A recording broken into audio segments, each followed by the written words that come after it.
Investment in securities market are subjected to market risk. Read all related documents carefully before investing. The securities quoted are for illustration only and are not recommendatory. Registration granted by SEBI. Membership of a SEBI recognized supervisory body, if any, and certification from NISM is no way guarantee performance of the intermediary or provide any assurance of returns to investors. आप में से जितने जितने लोगों ने Nifty bank Nifty का मेरा analysis 2 या 3 दिन से देख रहे हो, तो आप आराम से निफ्टी डेली चार्ट में आइडेंटिफाई कर पाओगे कि ये क्या बात चल रही है और यहाँ पे ये आज ग्रीन कैंडल क्यों बनी, इसका भी मेरे हिसाब से आपको रीज़न पता होना चाहिए। तो अगर आपको रीज़न नहीं पता, इसका मतलब आपने पिछले वीडियोस ठीक से नहीं देखे। थोड़ा सा मैं समराइज़ करूँगा। आज वीकेंड है तो डेफिनेटली हम थोड़ा सा डिटेल में आने वाले दिनों में क्या होने वाला है वो डिस्कस करेंगे। क्या मंडे को एक धमाकेदार ऊपर की मुंह आ सकती है निफ्टी में, ये भी थोड़ा सा मज़ा आने वाला है, उसके बारे में भी डिटेल डिस्कशन करेंगे। कुछ कंसेप्ट्स आज सिखाऊंगा, जैसे मैंने कल प्रॉमिस किया था कि थोड़ा सा मैं अस्त व्यस्त था, इसके लिए नहीं आपको कंसेप्ट सिखा पा रहा हूँ, बट धीरे धीरे मैं आपको वापस कंसेप्ट सिखाना चालू करूँगा। तो चलो आज एक छोटा सा कंसेप्ट बट बहुत इंपॉर्टेंट कंसेप्ट सिखाने वाला हूँ, तो पेन पेंसिल पेपर के साथ रहना। तीसरी चीज़ देखेंगे निफ्टी के साथ बैंक निफ्टी क्या चल रहा है, ओके, और इसके साथ ओवरऑल कुछ न्यूज़ और आपके बारे में आपकी क्या राय है, कुछ क्वेश्चंस भी पूछूंगा। तो सभी चीज़ आज बहुत इंटरेस्टिंग होने वाली है। तो मैं यही रिक्वेस्ट करूंगा, जल्द से जल्द चैनल को सब्सक्राइब, बेल बटन को हिट करना और डिस्क्रिप्शन में जो व्हाट्सअप लिंक है उसे क्लिक करके आप हमारे फैमिली का हिस्सा बनना। फैमिली का हिस्सा बनना क्यों ज़रूरी है, तो बट ऑब्वियसली आज अगर आप देखोगे तो जो एनालिसिस किया था, तो सबसे पहले क्या एनालिसिस किया था कि यहाँ पे आप देखना कि मॉर्निंग में ही, यहाँ पे मॉर्निंग में ही हमारा नीचे का टारगेट हिट हुआ था। इनफैक्ट आप देखोगे तो गैप डाउन होके टारगेट से भी नीचे चला गया। तो यहाँ तक ही हमने एनालिसिस की गारंटी ली थी और उसके बाद में ये वाला जो ऊपर का मुंह है, आप देख सकते हो कि एक बढ़िया सा अप मूव ऑलमोस्ट 82 पॉइंट्स का 11 बजे के आसपास हमने कवर किया और it was a fantastic move. And at the same time ऐसा नहीं है कि हमारे स्टॉप लॉस हिट नहीं होते हैं, हमारे भी स्टॉप लॉस मूव हिट होते हैं। जैसे मॉर्निंग में जब बहुत तेज़ी से नीचे गिर रहा था तो हमने कैप्चर करने की कोशिश की बट नहीं हुआ, तो ट्रेल स्टॉप लॉस में 10 पॉइंट के साथ निकल गए। और यहाँ पे आप देखोगे तो वापस सेकंड ट्रेड देने की कोशिश की 500 के ऊपर, बट थोड़ा बहुत ऊपर चला गया, वापस स्टॉप लॉस हिट हुआ। तो ओवरऑल इट वाज मैं कहूँगा फंटास्टिक डे, क्योंकि 80 पॉइंट्स की जो बहुत बेहतरीन रैली थी वो भी कैप्चर हुई। But at the same time जैसे चांद में भी दाग रहता है, तो वैसे ही आज के ट्रेडिंग दिन में भी थोड़ा सा खटास तो था, क्योंकि स्टॉप लॉस भले ट्रेल स्टॉप लॉस क्यों ना हो हिट हुए।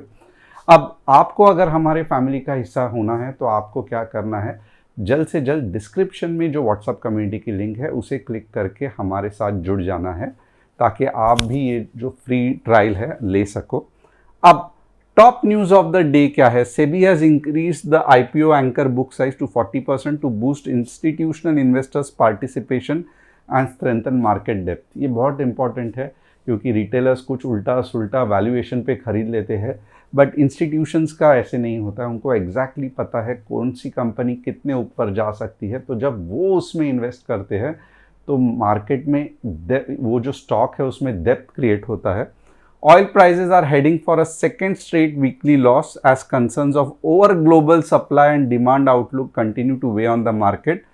It is a very fantastic news for India, क्योंकि आप देखोगे जब भी ऑयल प्राइसेस नीचे गिरते हैं सबसे ज़्यादा फ़ायदा इंडिया को होता है। क्यों? क्योंकि इंडिया नेट ऑयल इंपोर्टर है, और नेट ऑयल इंपोर्टर होने के कारण जैसे ही ऑयल के प्राइस कम हो जाते हैं, पेट्रोल डीजल का जो प्राइस है वो इतना ज़्यादा कम नहीं होता है, मैं जानता हूँ, but at the same time means जो गवर्नमेंट के कॉफर्स है, यानी कि गवर्नमेंट के जो रिजर्व्स है वो बढ़ना चालू हो जाते हैं। इसके लिए इन्फ्लेशन और बाकी सब चीज़ों के लिए कंट्रोल करने के लिए ताकत जो है वो गवर्नमेंट को मिलती है। तो this is really fantastic for us.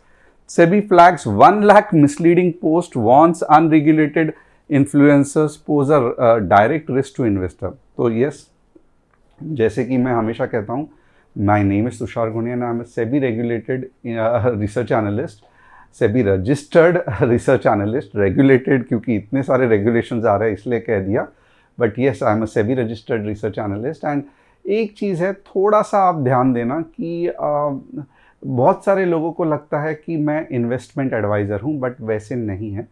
Investment adviser और रिसर्च एनालिस्ट में दुनिया ज़मीन आसमान का फ़र्क है। तो मैं पोर्टफोलियो लेवल पे कुछ भी आपको गाइडेंस नहीं दे सकता हूँ क्योंकि मैं एक इन्वेस्टमेंट एडवाइज़र नहीं हूँ। तो मेरा जो काम है वो 1:many है, यानी कि जो भी हम ट्रेड्स प्रोवाइड करते हैं वो बहुत सारे लोगों को प्रोवाइड करते हैं। तो दैट इज़ द कंसेप्ट। और बेसिकली इन्वेस्टमेंट एडवाइज़र का जो काम है वो आपके म्यूचुअल फंड्स पोर्टफोलियो, आपके साथ बैठ के स्टॉक्स के पोर्टफोलियो, ये सब डिटेल में चेक करना, उसकी राय देना कि आप ये स्टॉक निकाल सकते हो, आप ये स्टॉक रख सकते हो। बट एज एक रिसर्च एनालिस्ट का ये काम नहीं है। रिसर्च एनालिस्ट आपके पोर्टफोलियो में ताक झाक नहीं करता है। रिसर्च एनालिस्ट सिर्फ आपको मीन्स पूरे जनता को एक सजेशन दे सकता है। जैसे कि फॉर एग्जांपल, एक एग्जांपल के लिए नाम ले रहा हूँ कि BSE आने वाले दिनों में बहुत ऊपर जाने वाला है, तो ये मैं एक को नहीं बता रहा हूँ, मैं पूरे जितने भी 10, 20, 1000, 1 लाख लोगों को बता रहा हूँ। तो दैट इज़ कॉल्ड 1:many। तो ये थोड़ा सा कन्फ्यूजन लोगों को अभी भी होता है और गवर्नमेंट यही अवेयरनेस क्रिएट करना चाहती है। और बहुत सारे लोग तो ऐसे भी है कि जो सेबी रजिस्टर्ड ही नहीं है, फिर भी बहुत सारे यूट्यूब, इंस्टाग्राम चैनल्स पे है। अब आप वहाँ पे जाओगे तो दिक्कत क्या होता है ये भी मैं बता देता हूँ। क्योंकि फॉर एग्ज़ाम्पल यहाँ पे अगर आप देखोगे ना तो गवर्नमेंट का 6 मंथली ऑडिट है, ईयरली ऑडिट है। तो पूरा का पूरा हमें जो भी डेटा है यूट्यूब के में कितने बार आए, क्या बताया, ये सब मेंटेन करना पड़ता है under the rules and regulations.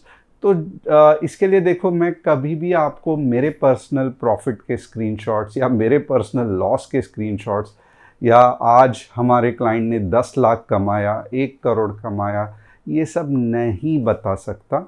Okay, तो ये सब रूल्स एंड रेगुलेशंस के अंडर आते हैं। तो दैट इज़ द थिंग। और इसके लिए होता क्या है कि फॉर एग्ज़ाम्पल जब आप इंस्टाग्राम में देखते हो कि लोगों के पास, किसी के पास ट्रेडिंग करके मर्सिडीज़ आई है, किसी के पास ट्रेडिंग करके लैम्बोर्गिनी आई है, तो थोड़ा सा आप इंड्यूस हो जाते हो, यानी कि मन ललचाता है कि यार चलो मैं भी क्रिप्टो में 5 लाख का लोन लगा के ट्रेड करता हूँ। बट आपको नहीं पता कि दुबई में बहुत सारे एजेंसीज मिलते हैं जहाँ पे रेंट पे आप गाड़ी ला सकते हो शूट करने के लिए। तो ये सब के ऊपर अगर आप देखोगे तो रूल्स एंड रेगुलेशंस डेफिनेटली है। अगर आप सेबी रजिस्टर्ड हो तो नॉर्मली आप देखोगे तो कोई भी एक सेबी रजिस्टर्ड इन्फ्लुएंसर जो है, या फिर जो भी रिसर्च एनालिस्ट या इन्वेस्टमेंट एडवाइज़र्स, ये इस तरीके से फ्लॉन्टिंग, यानी कि गाड़ी की फ्लॉन्टिंग, बंगले की फ्लॉन्टिंग, पैसों की फ्लॉन्टिंग, ये सब नहीं करता। एंड बट ऑब्वियसली क्योंकि जो मैं यहाँ पे आके हर दिन ये करता हूँ, इसका ऑडिट मुझे रखना पड़ता है। तो ये बहुत से लोगों को होता है कि सेबी रेगुलेटेड होने में क्या इतना फ़र्क पड़ता है, सेबी रजिस्टर्ड होने में इतना क्या फ़र्क पड़ता है। ऐसे नहीं है, सेबी रजिस्टर्ड होने में बहुत सारा फ़र्क पड़ता है क्योंकि हमको कंटिन्यूसली रिपोर्ट देना पड़ता है सेबी को। ओके, ड्यूरेशन रहता है 6 मंथ्स और वीकली, 6 मंथ्स एंड ईयरली। तो चलो ये थोड़ा सा सिस्टम देख लेते हैं कि ये क्या है। और आज थोड़ा सा सेशन बड़ा होने वाला है क्योंकि मुझे भी पता है आप 30 मिनट वाले सेशंस मिस कर रहे हो। अब यहाँ पे आप देखोगे ना तो व्यू बिल्डिंग बहुत दिनों से मैंने नहीं की है, बट ये पूरा का पूरा ट्रेडिंग का कंसेप्ट क्या है। तो सबसे पहले हम व्यू बिल्डिंग करेंगे जिसमें हम बताएंगे कि शेयर या जो कोई भी निफ्टी है वो ऊपर या नीचे जा सकती है कंसेप्ट के साथ। अब व्यू बिल्डिंग एक चीज़ है, बट उसके साथ लेवल्स भी इम्पॉर्टेंट है। यानी कि सबसे पहले तो हम व्यू बिल्डिंग करते हैं, उसके साथ में लेवल्स बताते हैं कि ऊपर का लेवल कौन सा है कॉल के लिए, नीचे के लेवल कौन से हैं पुट के लिए। अब इसके ऊपर और एक चेक रहता है कि जो लेवल्स बताया है उसमें अगर आपको ट्रेड करना भी है तो 15 मिनट्स ग्रीन कैंडल क्लोजिंग होना इंपॉर्टेंट है कॉल के लिए और 15 मिनट्स रेड कैंडल क्लोजिंग होना इंपॉर्टेंट है पुट के लिए। अब इधर ही खेल नहीं ख़त्म होता है, एक बार एंट्री ले ली तो वो जस्ट आपका 50% काम ख़त्म हुआ। उसके साथ आपको हमेशा stop loss, trail stop loss का ध्यान रखना पड़ता है। और इतना ही नहीं तो आपका कितना कैपिटल है, यानी कि आप कितने पैसे से ट्रेड करते हो और उस पैसों में से आपको कितना लॉट्स लेना है, इसका कैलकुलेशन आपको आना चाहिए। और ये सब करने के बाद भी चांसेस है, यस डेफिनेटली चांसेस है कि आपको लॉस हो सकता है। तो ऐसे सिचुएशन में क्या करना है, तो ऐसे सिचुएशन में आपको एक चीज़ ध्यान रखना है कि जब आपका पहला स्टॉप लॉस या दूसरा स्टॉप लॉस हिट होता है उसके बाद में आपकी एक आदत क्या रहती है कि चलो अब मैं जो भी ट्रेड आता है उसमें थोड़ा भी ऊपर चला गया मैं एवरेजिंग करूंगा, या थोड़ा भी नीचे आ गया मैं एक के जगह पे 10 लॉट खरीद लूँगा। तो आप एवरेजिंग कभी भी नहीं करोगे। सबसे आसान तरीका है पैसा घलाने का एवरेजिंग से। तो जिस लॉट से आप पहले शुरुआत कर रहे हो वही लॉट से आपको ट्रेड करते जाना है। सेकंड, ओवरनाइट पोजीशन बिल्कुल भी कैरी नहीं करना है। तीसरा, स्टॉप लॉस दिमाग में नहीं ऐप में लगाना है। चौथा, अगर आप लॉस मेकिंग ट्रेडर हो तो एक लॉट से पूरे महीने आपको ट्रेड करना है और ट्राई करना है कि एंड में आप प्रॉफिटेबल रहे। अगर आप प्रॉफिटेबल हो तो ही आप दूसरे लॉट में जा सकते हो, तीसरे महीने में तीसरे लॉट में जा सकते हो। अब coming back to the main thing कि ये क्या था जो मैंने ड्रॉ किया था। तो जिन जिन लोगों ने अटेंड किया रहेगा उनको पता रहेगा कि मैंने यहाँ पे कहा था कि ये एक सपोर्ट जोन है, राइट।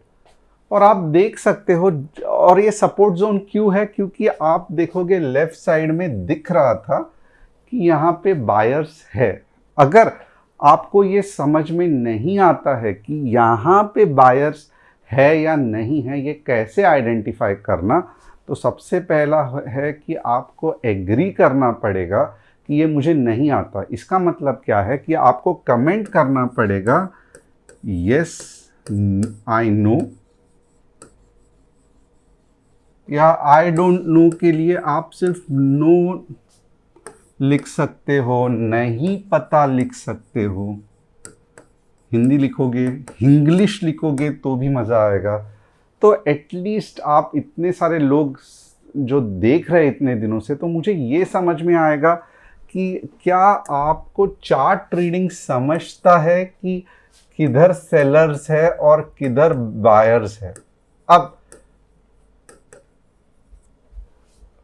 एक चीज़ है कि यहाँ पे हमने पढ़ा था, आप पिछले 2-3 वीडियोस भी देख सकते हो कि ये जोन है जहाँ पे बायर्स है, बट इसका मतलब ये बिल्कुल भी नहीं है कि क्योंकि यहाँ पे बायर्स है तो अब मार्केट ऊपर जाएगा। ये सबसे बड़ी गलती लोग करते हैं। बायर्स होना इसका मतलब ये बिल्कुल भी नहीं है कि मार्केट यहाँ से पूरा ऊपर जाएगा। जो आज मैं थोड़ा बहुत पार्ट कवर करने वाला हूँ ये इसी के चीज़ के बारे में है। तो सबसे पहला ये, यानी कि अगर फर्स्ट स्टैंडर्ड का मैं ये सीखने के हिसाब से कहूँ तो सेलर्स या बायर्स है या नहीं है ये पता करना, ये फर्स्ट स्टैंडर्ड है। Actually first standard wave theory है, बट चलो आज के सेशन के लिए मैं कह रहा हूँ कि ये समझना ही चाहिए। एक बार आपको फर्स्ट स्टैंडर्ड आप पास हो गए, फिर यहाँ पे जो बायर्स है, आपको जैसे आपने सोचा था वो बना, अब वो क्या यहाँ तक वापस जाएंगे या नहीं जाएंगे, ये सिखा रहा हूँ आज मैं, जो कि है सेकेंड स्टैंडर्ड। ओके, अब इसका थर्ड स्टैंडर्ड क्या होगा? थर्ड स्टैंडर्ड यही होगा। अब ये सब कंसेप्ट तो समझ में आया, बट एंट्री कब लोगे तो वो सब बाद में सीखेंगे। बट आज जो है हम सेकेंड स्टैंडर्ड की चीज़ सीखेंगे, जहाँ पे मैं अज्यूम कर रहा हूँ कि आपको पता है कि चार्ट में लेफ्ट साइड देख के कैसे अंदाज़ा लगाना, जैसे मैंने लगाया था कि बायर्स है या सेलर्स है कि नहीं। ओके, अब सेकेंड स्टैंडर्ड की पढ़ाई चल रही है, उसके बाद में थोड़ा सा वीकली चार्ट बताऊंगा, उसके बाद में लेवल्स भी बताऊंगा। मुझे मालूम है कोई लोग बहुत ज़्यादा एक्साइटेड होते हुए कि सर जल्दी जल्दी ख़त्म करो, हमको लेवल्स बताओ, हमें मंडे ट्रेड करना है। थोड़ा सा शांति रखना क्योंकि ये बहुत इंपॉर्टेंट टॉपिक है। अब यहाँ पे आप देखोगे ना, ये जोन में जैसे ही ग्रीन कैंडल बनी तो सबसे पहला कंफर्मेशन मिला कि यस, यहाँ पे चांसेस है कि मार्केट ऊपर जा सकता है। और मार्केट ने क्योंकि आज ग्रीन कैंडल बनाया है, इतने दिनों के बाद बनाया है, तो मार्केट ने अपना प्रूफ दे दिया। ओके, अब अगर मैं आप मीन्स हमेशा होता क्या है कि जैसे ऑप्शंस में भी ऑप्शन बाइंग जो स्टार्ट में सिखाते हैं ना, उनको हम उनके लिए क्या रहता है कि बाइंग में अनलिमिटेड पैसा है और सेलिंग में अनलिमिटेड लॉस है। बट जब आप रियलिटी में आते हो ना, तो समझ में आता है कि ऐसे अनलिमिटेड चीज़ कुछ नहीं रहती है, अनलिमिटेड टाइम भी नहीं रहता है, सब टाइम बाउंड रहता है। तो जैसे टाइम ख़त्म होता है, पैसा नहीं बना तो जो पैसा है वो ज़ीरो हो जाता है। तो जो कंसेप्ट सिखाया जाता है कि अनलिमिटेड प्रॉफिट या अनलिमिटेड लॉस, तो रियलिटी में सिचुएशन कुछ अलग रहता है। तो यहाँ पे भी थोड़ा सा आप ध्यान देना, मैं ये क्यों बोल रहा हूँ। अब दिमाग में ये रखना कि यहाँ ये पॉइंट से एग्जैक्टली मार्केट ऊपर जाएगा, ये गलत है। आप क्या करो, आप उल्टा सोचो। आप सोचो कि चलो यहाँ से जा रहा है मार्केट ऊपर, तो मेरा नियरेस्ट, वापस एक वर्ड देता हूँ, नियरेस्ट रेजिस्टेंस कौन सा है। फॉर एग्जाम्पल ये जो पॉइंट है, ये मेरा फारदेस्ट यानी कि दूर का रेजिस्टेंस है। ओके, अब रेजिस्टेंस क्यों बनता है, तो बहुत सिंपल है कि ऊपर जाके जहाँ पे रिवर्सल होता है, तो यहाँ पे सेलर रिवर्सल करते हैं, राइट, इसके लिए हम रेजिस्टेंस कहते हैं। तो अब आप देखोगे ये मेरा रेजिस्टेंस है, राइट, तो इसका इतना काम नहीं है। अब मैं देखूंगा इसके नीचे कौन सा रेजिस्टेंस है, तो इसके नीचे मुझे एक रेजिस्टेंस मिला जो कि है 25,800। फैंटास्टिक, 25,800 एक रेजिस्टेंस मिल गया। तो ये हो गया मेरा नज़दीक वाला रेजिस्टेंस। अब थोड़ा सा और डिटेल में जाओ, इससे नज़दीक वाला और कौन सा रेजिस्टेंस है। तो आप बोलोगे सर यहाँ पे कुछ दिख नहीं रहा है, क्या मजाक कर रहे हो आप, देखो सब रेड रेड रेड और ग्रीन कैंडल, तो कुछ यहाँ पे रेजिस्टेंस नहीं है। अब यहाँ से जो निकलेगा वो 25,800 पे जाएगा। तो ये भी एक गलती होती है, वैसे नहीं करना है। आपको क्या करना है, आपको आवरली चार्ट में देखना है कि नियरेस्ट वाला रेजिस्टेंस कौन सा है। तो यहाँ पे आप देखोगे ना, तो आवरली में आपको पता चलेगा कि ये बन गया 25,800। ओके, और यहाँ पे वापस नियरेस्ट रेजिस्टेंस कौन सा है, तो ये हो गया आवरली में, ये हो गया हमारा दूर वाला रेजिस्टेंस। ओके, ये तो दादाजी हो गया, तो ये फादर जी हो गए। ओके, और अब हम हम देखेंगे कि अब भी यहाँ पे नियरेस्ट रेजिस्टेंस कौन सा है। तो बट ऑब्वियसली अगर आप देखोगे तो नियरेस्ट रेजिस्टेंस मेरा ये वाला जोन है। ओके, तो अब बहुत सिंपल है, 25,620, राइट। तो अब मैं कैसे इसको ट्रेड करूंगा, तो जैसे ही ये नियरेस्ट वाले रेजिस्टेंस को मार्केट तोड़ेगा कॉन्फिडेंटली आवरली चार्ट में, यानी कि समझो 25,620, तब जाके मैं मेरे नेक्स्ट रेजिस्टेंस पे ट्राई करूंगा जो कि है 25,800। यहाँ पे एक छोटी सी गड़बड़ है, वो ध्यान देना। यहाँ पे आप देख सकते हो राइट, यहाँ पे भले ये रेजिस्टेंस नहीं लग रहा है बट यहाँ पे सेलिंग हुआ था। तो इसको आप अंडर एस्टिमेट नहीं कर सकते, क्योंकि इसको जब आप 15 मिनट में देखोगे तो ये भी एक रेजिस्टेंस दिखेगा। बट फिलहाल मैं आपको कंफ्यूज नहीं करूँगा। तो 25,620 के ऊपर जब आवरली में क्लोज होगा तब मैं कौन से लेवल तक ट्राई करूंगा, 25,800 तक। अब चलो ऐसे नहीं हुआ तो फिर क्या होता है, थोड़ा सा आवरली में देखो। आवरली में क्या होता है, तो सबसे पहले क्या ये कंसेप्ट आपको समझ में आया कि कैसे हमने लेवल्स निकाले, कैसे हमने देखा कि कैसे ये लेवल्स निकालते हैं, कौन से लेवल के बाद ऊपर जाते हैं, कौन से लेवल तक जाते हैं। ये सिंपल 1 to 3 यानी कि प्राइमरी स्कूल का कंसेप्ट मैंने सिखाया है ट्रेडिंग में।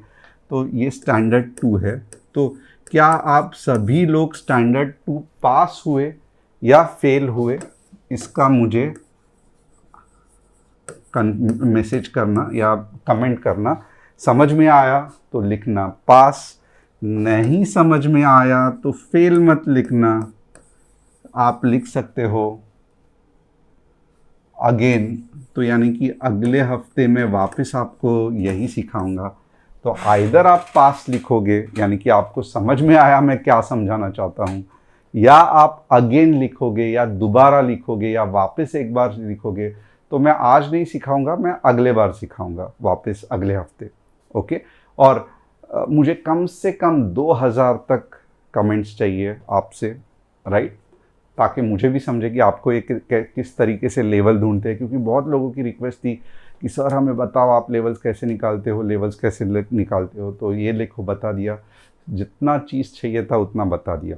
अब एक चीज़ है कि कैसे हमें पता चलेगा कि मार्केट नीचे जाने वाला है। तो हमेशा याद रखना, यहाँ पे कैसे पता चलेगा कि मार्केट नीचे जाने वाला है।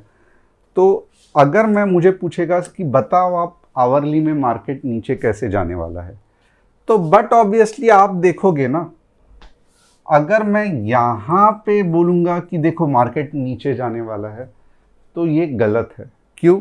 क्योंकि ये पॉइंट पे मुझे नहीं पता कि बायर्स इधर से आने वाले हैं या बायर्स इधर से आने वाले हैं, कौन से लेवल्स पे बायर्स आने वाले हैं। ऑफ कोर्स मैं यहाँ पे देख के थोड़ा सा अंदाज़ा लगा सकता हूँ, बट टू बी ऑनेस्ट मुझे नहीं पता अगर आप सिर्फ एक रेड कैंडल दिखाओगे। बट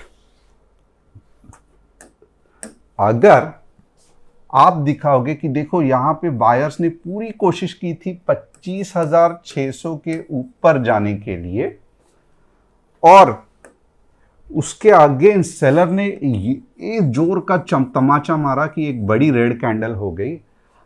अब मैं क्या समझ सकता हूं कि अब मुझे पता चल गया कि चलो ये जैसे ही तमाचा मारने वाली बुलिश एंगल्फिंग, बुलिश पियर्सिंग या हरामी पैटर्न जो भी होने दो वाली ये रेड कैंडल बन गई, अब मुझे एक पता चला कि मार्केट अभी नीचे आए ना आए बट 25,300 तक तो पक्का आने वाला है, क्योंकि ये पॉइंट तक अब बीच में कोई सेलर्स बायर्स है नहीं।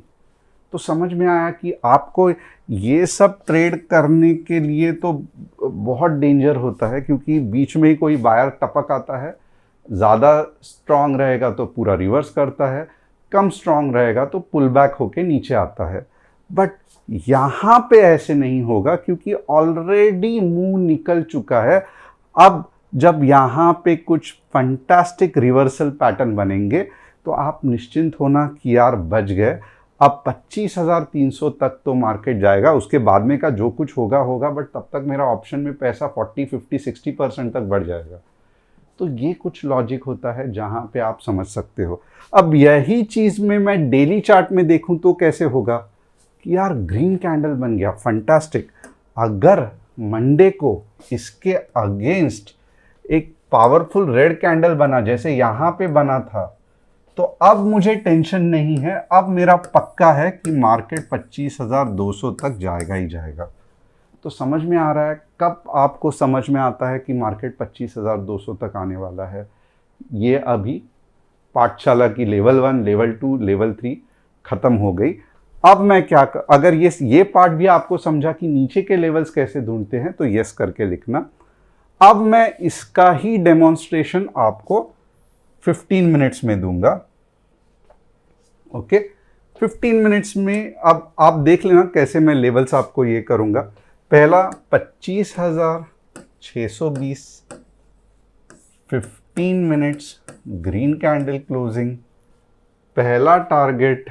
अब देखो यहाँ पे मैं कैसे टारगेट दे रहा हूँ, 700, दूसरा टारगेट 25,800। और ये just to be believe me और नॉट, ये जस्ट 5% भी नहीं है कंसेप्ट के, ये 2% पकड़ लो। मैं आपको सिखा रहा हूँ। इसके साथ अगर आप वेव थ्योरी लगाओगे, इसके साथ आप हाइज एंड लोस के कंसेप्ट समझोगे, इसके साथ आप इंडिकेटर्स और कैंडल्स के कंसेप्ट समझोगे, तब जब आपका पूरा का पूरा कंसेप्ट क्लियर होगा, वो नेक्स्ट लेवल रहेगा। तो ये जस्ट वॉल्यूम एनोमली, बहुत सारी अच्छे चीज़ है जो हमारे कॉन्फिडेंस को और ज़्यादा बढ़ाती है, तो ध्यान रखना। ओके, अब तो ये हो गए हमारे ऊपर के लेवल्स। नीचे के लेवल्स कौन से हैं? तो बट ऑब्वियसली आप देखोगे ना, नीचे के लेवल्स है 25,380, 15 मिनट्स रेड कैंडल क्लोजिंग, पहला टारगेट 25,300, दूसरा टारगेट 25,200। तो ये हो गए हमारे नीचे के लेवल्स। अब जैसे ही 25,800 आएगा ना, तो समझ लेना, और इसके ऊपर चला गया वीकली में, तो समझ लेना कि और नेक्स्ट टारगेट भी आराम से मीट होगा। तो अब आपको देखो वीकली का भी आइडिया आ गया रहेगा। अगर वीकली में 25,820 या 30 पे क्लोज होता है, तो समझ लेना 26,000 भी आ जाएगा। तो इस तरीके से हम कुछ लेवल्स ढूंढते हैं। अगर यहाँ पे आपको समझ में आ रहा है तो यस करके लिख देना। अब बैंक निफ्टी के लेवल्स देखेंगे। इतना ज़्यादा मैं आपको बैंक निफ्टी नहीं सिखाऊंगा, क्योंकि ऑलरेडी बहुत कुछ सिखा चुका हूँ। सिंपल 58,050 के ऊपर 150 पॉइंट और 57,800 के नीचे 200 पॉइंट। अब आप बोलोगे आप इतना ज़्यादा क्यों फास्ट इसके नीचे इतना ये रख रहे हो? आप यहाँ पे देख सकते हो, राइट, सपोर्ट इधर है, तो इसके लिए मैंने 200 पॉइंट नीचे और 150 पॉइंट ऊपर रखा है। अब 3 स्टॉक्स जिसका हम एनालिसिस करेंगे। डिक्सन ऑफकोर्स फंटास्टिक, बट ये वेव है और ये कंसोलिडेशन कुछ समय के लिए चलने वाला है, तो अब भी इसके चक्कर में नहीं गिरना है। अगर डिक्सन को आपको लेना ही था तो 4,000 के लेवल पे लेना चाहिए था, 18,000 के लेवल पे लेके कुछ मतलब नहीं है। तो कुछ नहीं कर सकते, थोड़ा सा शांत बैठना पड़ेगा। अब JWS इंफ्रा, JWS इंफ्रा भी आप देखोगे साइडवेज चल रहा है डिक्सन की तरह, तो मज़ा नहीं है लेने में। ज्योति, वाव, सब सेम ही दिख रहा है, स्ट्रेट और साइडवेज, तो कुछ लेने की ज़रूरत नहीं है। तो होप आपको आज का एनालिसिस पसंद आया रहेगा। चैनल को सब्सक्राइब, बेल बटन को हिट, और डिस्क्रिप्शन में जो व्हाट्सएप कम्युनिटी की लिंक है उसे क्लिक करके आप हमारे फैमिली का हिस्सा बन सकते हो। आज का सेशन आपको कैसे लगा कमेंट करके बताना। Thanks a lot. See you on Monday for very exciting intraday market analysis.